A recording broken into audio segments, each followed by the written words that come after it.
Yeah, so tackle and breakdown principles for tonight. So my thinking was to try and share some bits that we do with the first team in terms of some principles, in terms of some discussion on how to get better week on week or through a season, and a little bit on how we might put some of these principles or thoughts into an age grade setting, which I know from last week we had a number of coaches from the mini and juniors, so obviously replicating exactly what the first team do is not always applicable, but yeah, some of it will be, so I hope you kind of enjoy it. So the menu for tonight, so the attacking tackle, attacking breakdown, defensive tackle and a defensive breakdown. So they're the kind of four areas that I'm going to take a look at just for a bit of structure. So just wanted to say a quick thanks to Spraggy for kind of putting over this together. You know, a couple of coffees in there, so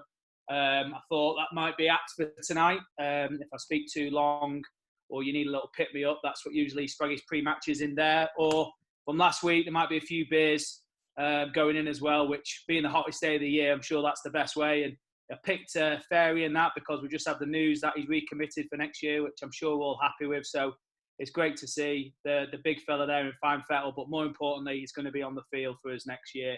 And I've used quite a few of Chris Farrow's photos, so I think I've got to give him a little shout out, who does a great job with the club week on week. So if you get to watch this, Chris, thanks a lot for inadvertently letting me use your photos, although I didn't ask.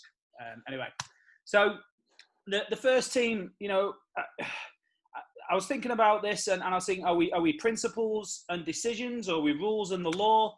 I've got a little book there which I'm not really endorsing, but it's is there a manual, is there rules, is there laws? I would say the first team is more principles and decisions. So we're not always going to be saying you have to do this in that situation, or you have to tackle this way, or you have to enter and up that way. Rugby is fluid. The situation is always fluid. You know, the time of the year demands different types of skills, maybe the ground conditions or the overhead conditions or whatever it may be. But I would say the first team is kind of principles and decisions based. So, you know, attacking the tackle, I've got a few pictures on each of these slides, which is hopefully going to, you know, give a bit of lightheartedness to some, you know, might be boring detail, but some pretty mundane details. So we've got a guy there, obviously just going full noise through a defender. You know, the way we tackle, the way we sort of attack the tackle, so the ball carrier going in to maybe a contact situation, we've got a couple of sort of principles that I think we regularly talk about. And, you know, that's a big principle of rugby. We go forward. So whether we're looking to move the ball or we're looking to, you know, be more direct, we're always looking to go forward, which is obviously very important. So we can keep that momentum and potentially create space in the areas that we want. I think ball movement is a massive part of our game. So within a contact situation, or maybe just before a contact situation, you know, tip pass for a better phrase, where we might be moving defenders into a space and offloading just before contact, to actually getting through contact with an offload. You know, we're lucky to have some pretty good offloaders in our team. You know, we saw the big fellow on the slide before, Fairy, but, you know, we've got Scott Rawlins, who's obviously a pretty good offloader in at 12. You know, Benny Gregg at hooker, Connor, you know, in the centre. You know, I can name loads of different people who've got offloading skills in our team, and it keeps that continuity going for us. So, yes, in a contact situation where a tackle is coming, we're looking to go forwards, and we're still looking with ball movement within our main principles. You know, we want to win the contact space when contact occurs. So actually, if we are in a tackle situation, we want to get through it so we can get our offloading game going, or we can get a quick ruck, which is, again, pretty central to our game. We're not going to be playing a slow game where we're staying within a 10 and 12 area. We're looking to maybe move the ball into space away from a ruck. So actually winning the contact space, making sure the ball stays quick for us is pretty important. And, you know, this kind of brings me on to my next point about the breakdown. We've got to be active once we're in that contact situation. So with your elbows, your arms to get through. If it goes to the floor, it might be active with a movement. But we've got to be active once we move into the breakdown phase.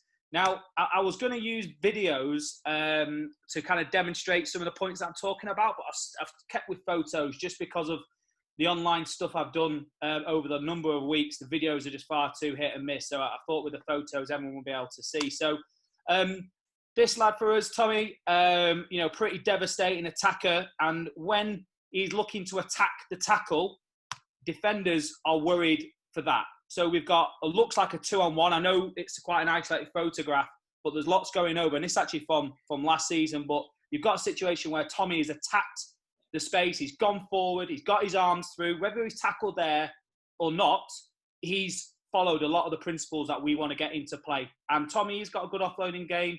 And like I say, he's through the contact, so we can get a quick ruck and get an offload, whatever it may be. That puts us into a place where we want to play as a first team. That's Scotty from this season. He's definitely winning that contact there. Again, the photos can tell a bit of a different situation, but let's focus on what it could represent. And that for me is winning the contact space, going forward, and he's got his arms free. I think that's Barry in the inside there, ready for an offload. And again, is a good principle for us to play. And it's his decision from there. I mentioned it before, principles or decisions. Scott has got decision there to offload, to keep hold, whatever it may be, but we're through the contact because he's attacking the tackle, to use a better phrase. Different situation here. Ollie Parkinson, big in the engine room again from last season, but he's been a big part of the team at the minute, along with other carriers within the team from this year. So you're thinking Hal Chapman, we're thinking Phil Mills, we're thinking the both props, Adam, Elliot, Matt Ashcroft. These guys who can get us through tight spaces, and we can see how a situation where we've got two defenders with a bit of space, and we saw Tom maybe use a bit of different skills. Ollie's actually done pretty good there in terms of lowering his body height. He's driving through a space. I would back Ollie more often than not to get through that contact to be able to create a quick ruck. If he gets his arm free, might be an offload. But he's, again, using a principle of go forward, attacking some space, and hopefully to bring in some other skills. This fella, Connor, he's, again, a situation we see a lot of. Some pretty heavy defenders. If there was dust firing off the pitch, it would be there, because he is really, he's found the space to be able to make a line break there. But again, it could have easily been a tackle, and we would have had the situation we wanted. And same player, taking the ball to a line, moving the ball just before contact. It might be a different type of pass, but I'm assuming that's a tip pass, as I mentioned earlier, to a next attacker into the next hole. But look how close he is to that defender there. That defender is 100% committed. The ball is moved, which is a big principle of the way the first team play. And hopefully we get the go forward or the quick ball or the offload, whichever happens at the end of that. But that's another good representation. And also, again, that's Grimesy against Caldy from this year. He's through two defenders. He's got his arms through. Ball movement still key to our game. So although it is a contact breakdown base kind of presentation or webinar, we want to call it, the principles before we get to that point are very important to us. And hopefully I've demonstrated in those couple of slides there. Picture in the corner, a lot of years ago, the attacking breakdown was who could make the most damage in terms of shoeing or whatever it may be. There's a massive different focus, certainly for a number of years, but particularly from last season, with the benefits a jackler could have, or a defensive player. Potentially is going to change now because of the different law interpretations. But for me, when we're attacking a breakdown, I mentioned it on the last 2 slides ago, it's about being active. So that's the ball carrier. Is it a move? Is it a roll? Is it a fight for a position that's going to be beneficial for the team? It has to be active. If you get tackled and you're static on the floor, it can be very difficult to get a positive breakdown, or you're giving more advantage to the defensive team. We want consistent ball presentation with some control. So I'm going to talk on the next slide about what I think ball presentation looks like. There's some things that you see across the game, age grade or seniors or whatever it may be, but I'm going to touch on a few things about what consistent ball presentation might look like. But the key is control. Can't have the ball going around. We can't have the ball in a place where the 9 is not expecting it.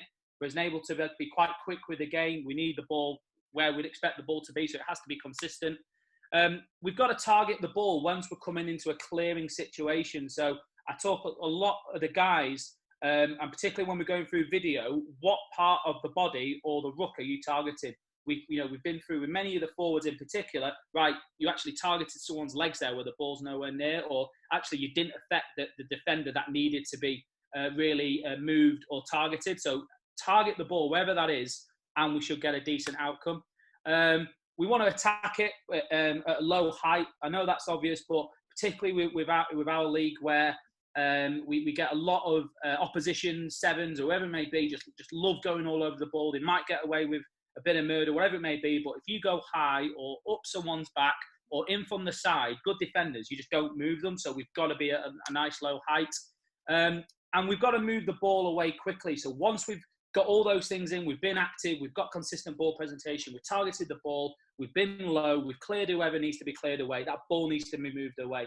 And again, that's something that we talk a lot about from a Fylde first team point of view. We make sure that the ball is moved quickly. All of our small-sided games is often about quick ball movement, and the nines get a pretty tough job. And they get a bit of stick sometimes. Just move the ball, move the ball, move the ball. And when the nines are knackered for us, we know it's a good day. So the attacking breakdown. So this is the pictures that I put together today in the garden because I couldn't find anything too suitable on our pictures. So the picture on the left there, for me, falling on the ball is key. It's something I've gone on about for quite a while.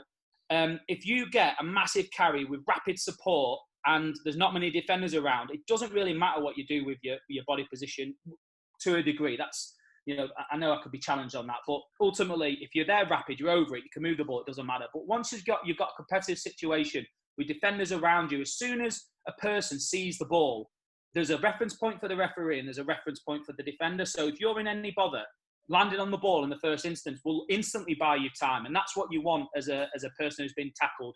And we can see in the middle picture on the top row, I've moved from that on the ball position to my side. And once you're on your side, you can go into the next photo, which is on the right, which is kind of a crouch position with the ball coming back. Or actually, I can straighten my legs to narrow the gate of the ruck to make it smaller width, but also that ball is moved away.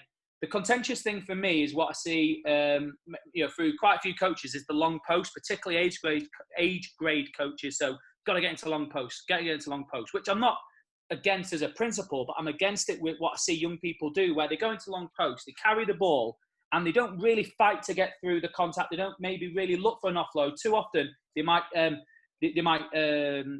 rebound and just give up momentum by just falling backwards. I've demonstrated on slides earlier on, that's not principles that we want to encourage. So actually long post in that instance where we go forward and bounce back, it's anti what we want to do. And I say in age grade coaching quite a bit. And I always think to myself that there's got to be a better way. But for me, land on the ball, move, and then just get into a position that you can get into. It might be a long post, but it's not going to be all the time. But just make sure, like I say, there's control, it's consistent, and we know roughly where that ball's going to be. And that's a position we definitely don't want to be in. That's a turn turtle on your back. Everyone can see the ball. You're going to struggle to move. You can get pinned. That is a horrible place to be. And if you do get in that situation, I would expect good people to jackal the ball and take it away from you. So not a good place to be. I'm not just having a snooze there in the sun. It's good to see Nick demonstrating that point there. Now, that picture for me tells me every reason why we should be looking to land on the ball in the first instance. There's 1, 2, 3, 4, 5 Loughborough defenders in that picture.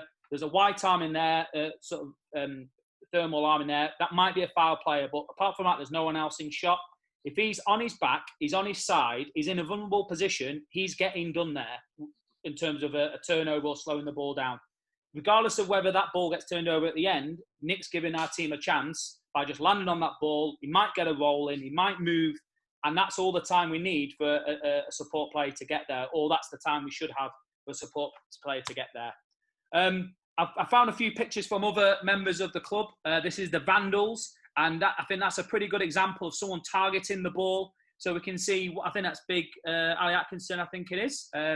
But we got 3 defenders there who are near the ruck, not really competing, but the only thing that's of interest is the ball. So get over it as quick as you can to make sure that we secure possession. And this is from the first team doing something quite similar.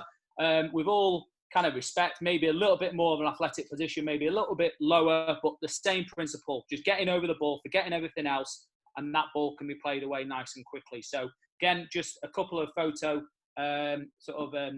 references there to mention what I've been talking about in the previous slide. So The defensive tackle, we've got big Boris Johnson there up in the corner. So I was thinking if any of our young fellas need to make a tackle on the PM anytime soon, we don't want to be that high. We don't want to be that flat-footed. He looks pretty committed in the corner there. But when we're going through a tackle, again, some principles rather than rules. But again, this is probably from years and years or months and months of tackle technique. So the first thing you got to scan and move your feet.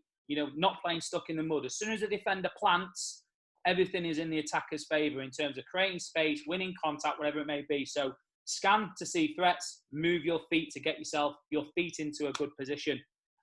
Drop your height from your knees and not your hips.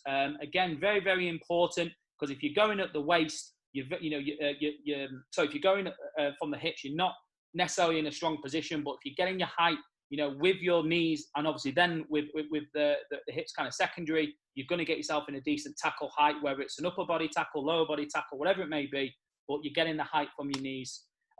Shoulder and feet position are key. For me, a lower body tackle, you want your leading shoulder, your tackling shoulder with the same foot in as close to the tackle as we can.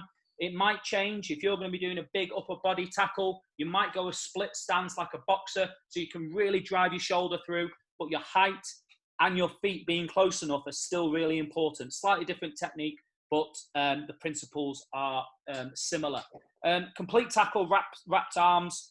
Big ball carries. If you just go with a shoulder, you're liable to a penalty, but also you're liable for them just to spin out, bounce out, and carry on carrying. So whatever you're doing, whether it's low or high, or whatever it may be, wrap your arms and complete the tackle.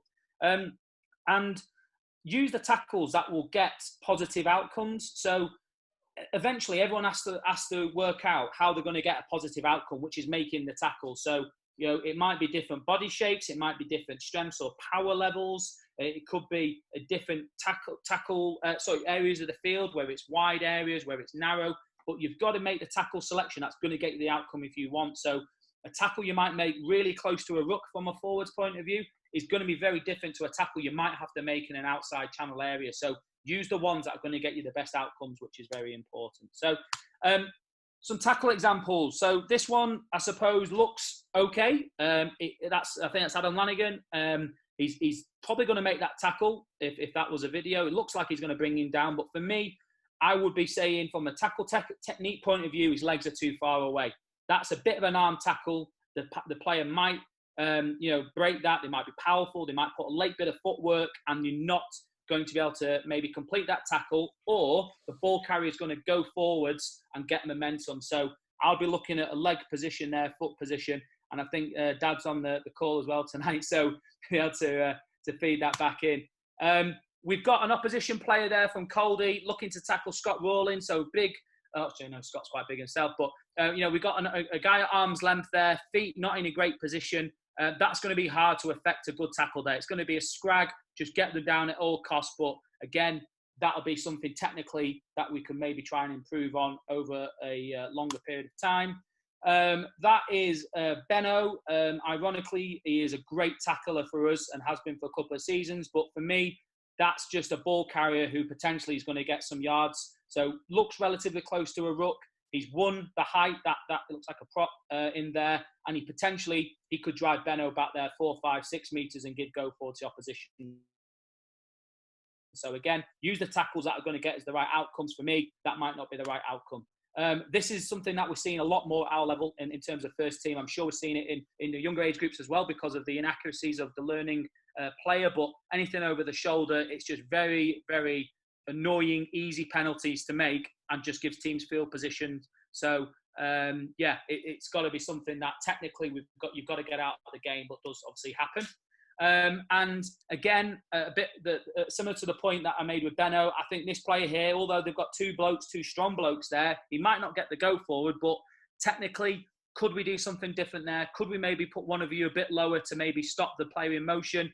He might get some go forward there. We're not going to probably get a jackal opportunity because if he was using a good principle, he'd be able to land on the ball and buy time. So for me, again, I might question why we're using that sort of tackling situation. On the other hand, very good lower body tackle there from Sam Dugdale, who was with us last year, and a player, I think that's Bev Rod, who's just going to, if we're going to play that on, he's going to be over the top and he's going to put pressure on the ball, creating opportunity for us in defence.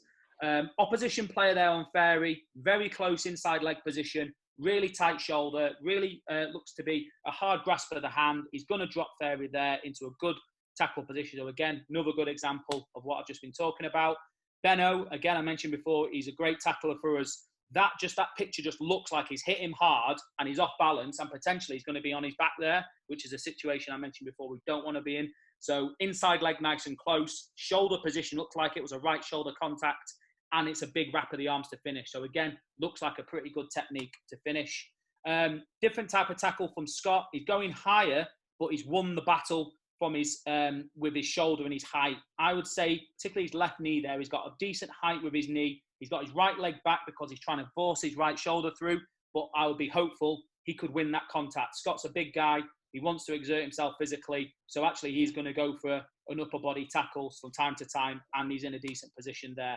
Similar to Ben Verne there, and obviously Adam finishing him off on the ball, which is good. We've got Ben, who's a very good defender for us again, and Adam going straight in on the ball, going from a rip, whatever it needs to be. But he's won the battle of the height. He's driving his shoulder in. I'll be pretty happy with that outcome, assuming the ball carrier doesn't get go forward. Tommy C again, finally, great lower body tackle. We've got Ben poised there. We've got Greg Smith finishing him off, but again, fairly close feet positioning, nice tight grasp, get that ball carried to the floor, create opportunities for us. So the defensive breakdown. So these pictures made me laugh. The top one is defensive breakdowns used to be for forwards just having to do at nines and being annoying. So that guy there is flicking the finger and probably saying all sorts. And the bottom picture, some sneaky guy there. I'm thinking he's the opposition, but the sort of dark arts. Are you going to put your hand on the ball when you don't need to? Are you going to knock the nines hand? Whatever it may be.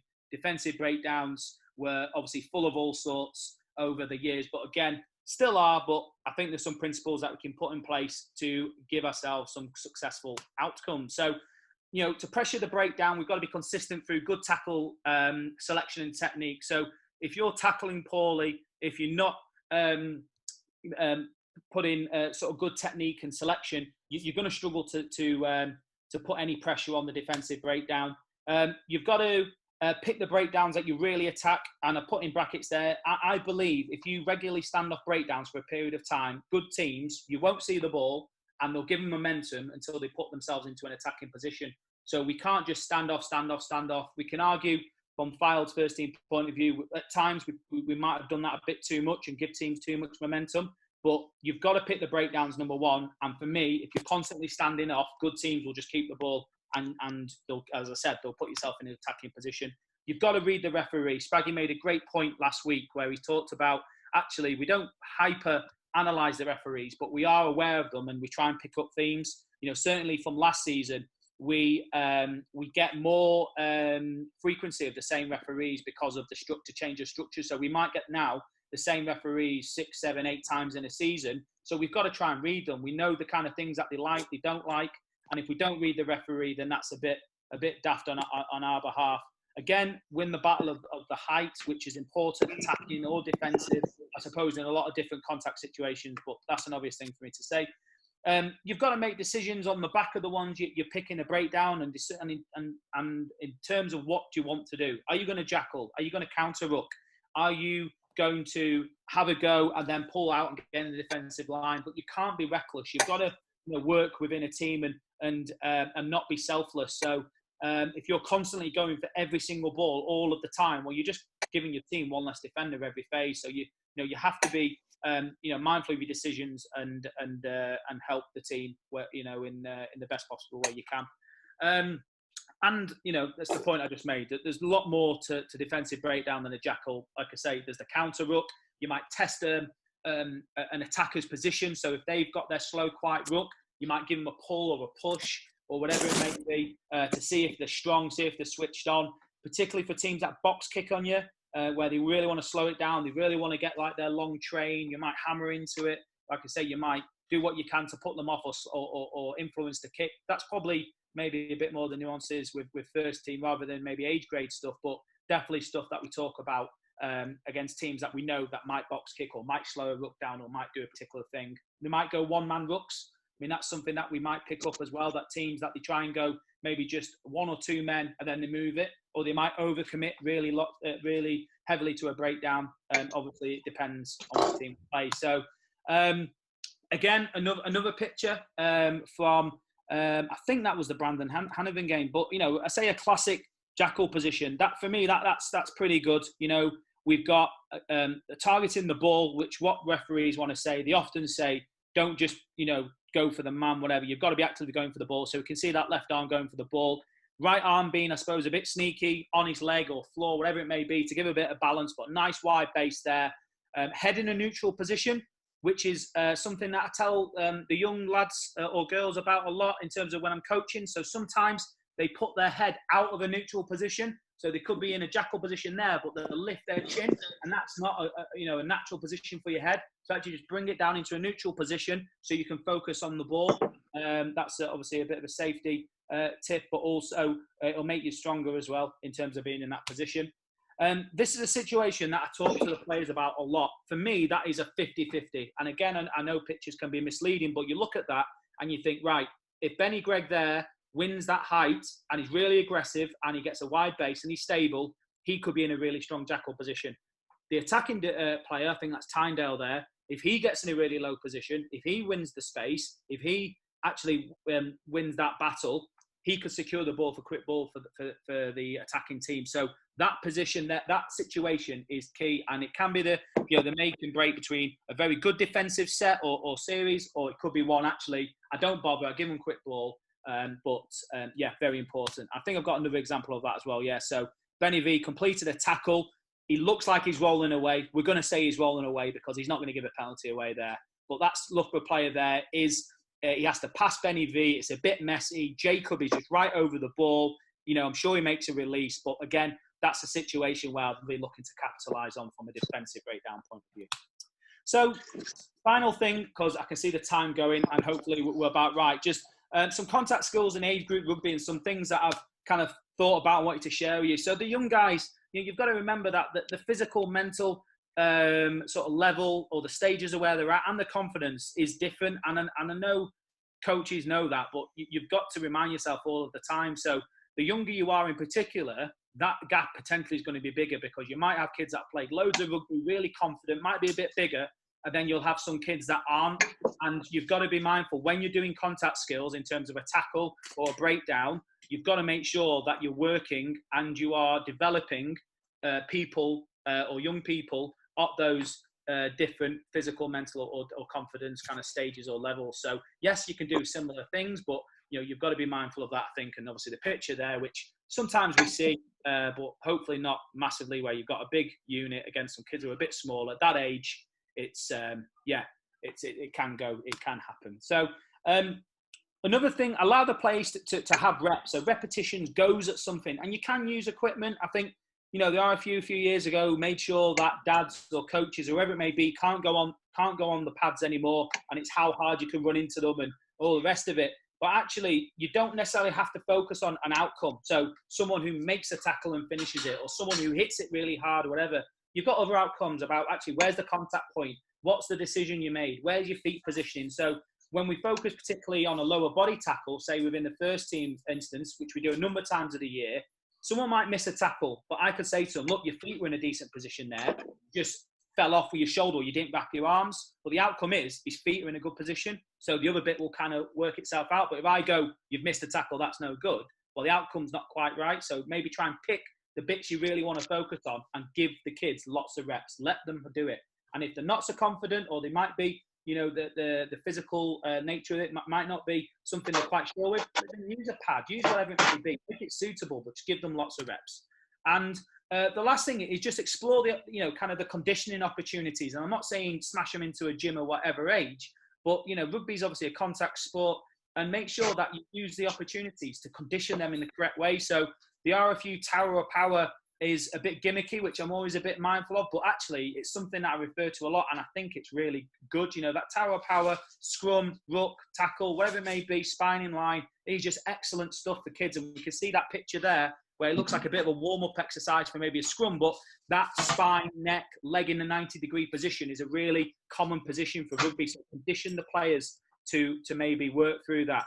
It can be games based. You can do games where you replicate that position all the time. You can progress it, make it harder. You can regress it, I guess, make it easier or change it depending on the level.